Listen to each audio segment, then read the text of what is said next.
কিন্তু কুষ্টিয়ার তানভীর আরাফাত এসপি যখন বলে আলেম ওলামাদেরকে তিনটা অপশন দেওয়া হলো, না হয় গো ওয়েলকাম গো টু ইয়ার পিয়ারা পাকিস্তান। দেখেন কত সুন্দর কথা দিয়েছে কোন নাগরিককে মারা।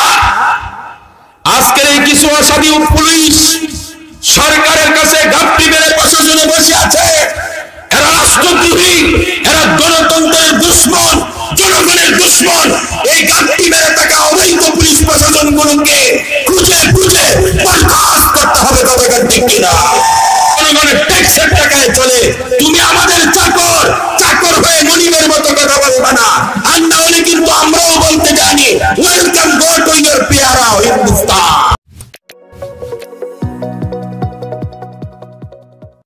এই দুনিয়া বদলার জায়গা। যত কালো আইন করবেন, যত কালো আইন করবেন, ফেরাউনও কালো আইন করেছিল। ফেরাউন কালো আইন করেছিল বনি ইসরাইলের মানুষকে মারার জন্য।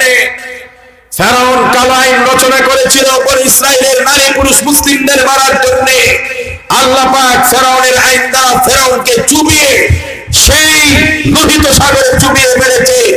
আজ হোক কাল হোক, কিয়ামতের আগ পর্যন্ত একটা কথাই বলে রাখতে চাই, যারাই অন্যের উপর অত্যাচার করার জন্য, নির্যাতন করার জন্য, মানুষের বাক স্বাধীনতার অধিকার হরণের জন্য, ধর্মীয় অনুভূতিতে আঘাত করার জন্য যত কালো আইন প্রয়োগ করবে, একদিন ওই আইন তোমার জন্য কাল হয়ে দাঁড়াবে। কথা ঠিক কিনা?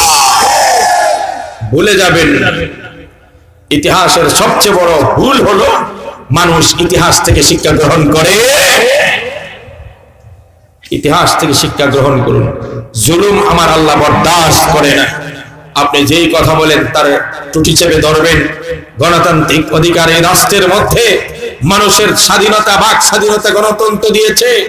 আমার দেশের সংবিধান নাগরিক অধিকার দিয়েছে, বাক স্বাধীনতা দিয়েছে, কথা বলার অধিকার দিয়েছে, কোরআন সুন্নাহর দাওয়াত দেওয়ার অধিকার রেখেছে, হালাল হারামের বর্ণনা করার অধিকার আলেমদেরকে দিয়েছে।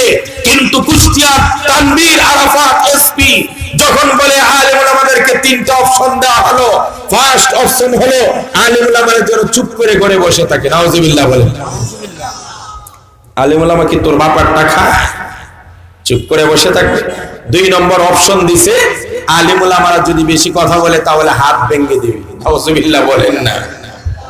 3 নম্বর অপশন দিছে আর না হয় গো ওয়েলকাম গো টু ইয়ার পিয়ারা পাকিস্তান। দেখেন কত সুন্দর কথা।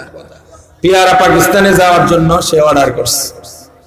তাহলে আমরা 3টা কথার বিরোধিতা করি, আমাদেরকে নীরব থাকতে বলেন, তার মানে আমরা বাক স্বাধীনতা হরণ করছেন। আপনি কে? আমাদের সংবিধান আমাদেরকে কথা বলার অধিকার দিয়েছে। 1952 সনে সালাম, বরকত, রফিক, জব্বার মুসলিম সন্তানেরা আমাদের মায়ের ভাষায় কথা বলার অধিকার প্রতিষ্ঠা করার জন্য এই দেশে জীবন দিয়ে বাংলা ভাষাকে প্রতিষ্ঠা করেছে।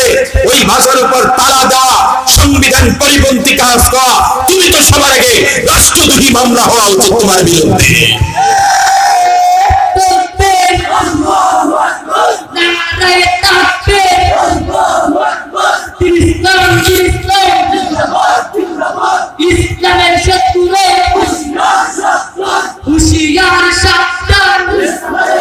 আমার ভাইরা,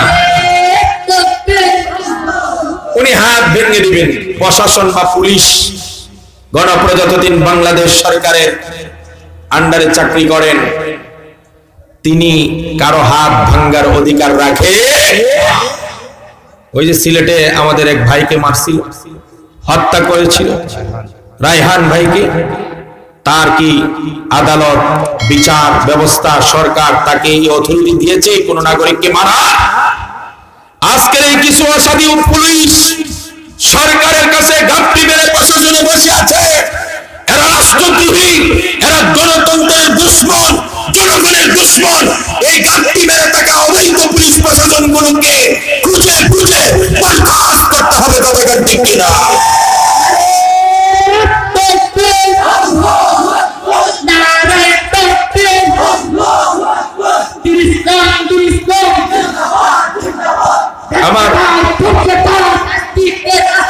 আমার ভাইরা, স্লোগান কম, সময় কম। আমার ভাইরা, সংবিধান বলছে কেউ যদি অপরাধ করে তার বিরুদ্ধে কোর্টে মামলা হবে।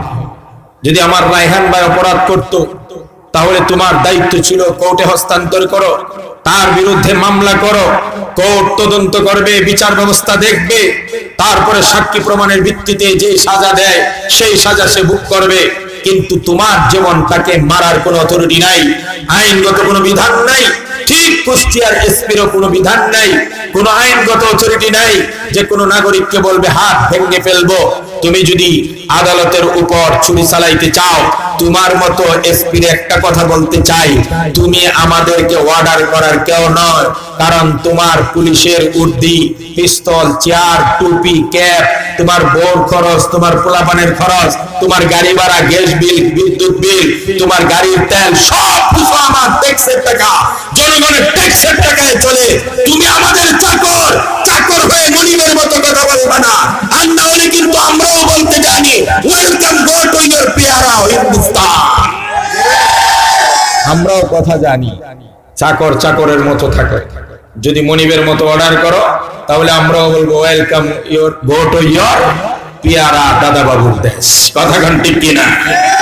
এই দেশে মুসলমানদের ট্যাক্সের টাকায় মুস্তাক দিওয়ায় আমরা কয় মৌলবীরা নাকি চান্দা করে, এরা নাকি টেবিল ফলাইয়া মসজিদ মাদ্রাসার সামনে বৈশা মানুষের টাকায় চলে, মানুষের কাছ থেকে চাঁদা নেয়।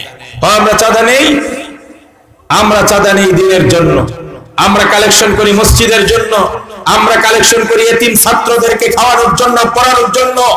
আজকে আমাদেরকে মুখ খুলতে বাধ্য করেছো, তোমরা চাঁদাবাজি করো চৌরাস্তার মোড়ে, তিন রাস্তার মোড়ে, হাইওয়ে রোডের মধ্যে একটা ট্রাককে খালি দাঁড় করে হাত উঠিয়ে দৌড়ে কুকুরের মতো পিছনে পিছনে যাও, ওইখানে গেলে পরে 20 টাকা দেয়, 10 টাকা দেয়, 2 টাকা দেয় একটা হাকিস বিক্রির জন্য, দৌড়ায় চাঁদাবাজি করো।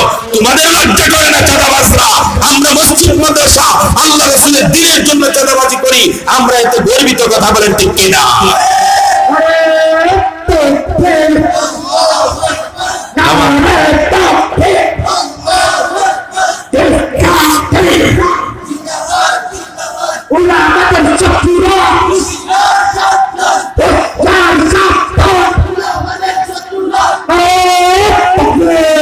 আমার ভাইরা, এই জন্য বলছিলাম আমাদের মারা তিনটা কষ্ট করেন। কয়টা কষ্ট মনে আছে? কয়টা কষ্ট? আল্লাহ পাক এই জন্য বললেন, গর্ভবতী মা 10 মাস 10 দিন বাচ্চাকে পেটে ধারণ করে নিদারুণ যন্ত্রণা ভোগ করে। 2 নম্বর প্রসব বেদনা মা অকাতরে ভোগ করে। 3 নম্বর 2টা বছর মা সন্তানকে দুধ পান করায়। এই দুধ পান করানোর সময় মা যে কি কষ্ট হয়, মা নিজে উপবাস থাকে, খায় বা না খায়, সন্তানকে কিন্তু বুকে রাখতে পারে না, ক্ষুধার্ত রাখে দিতে পারে না। সন্তান যদি একটু কান্না করে মা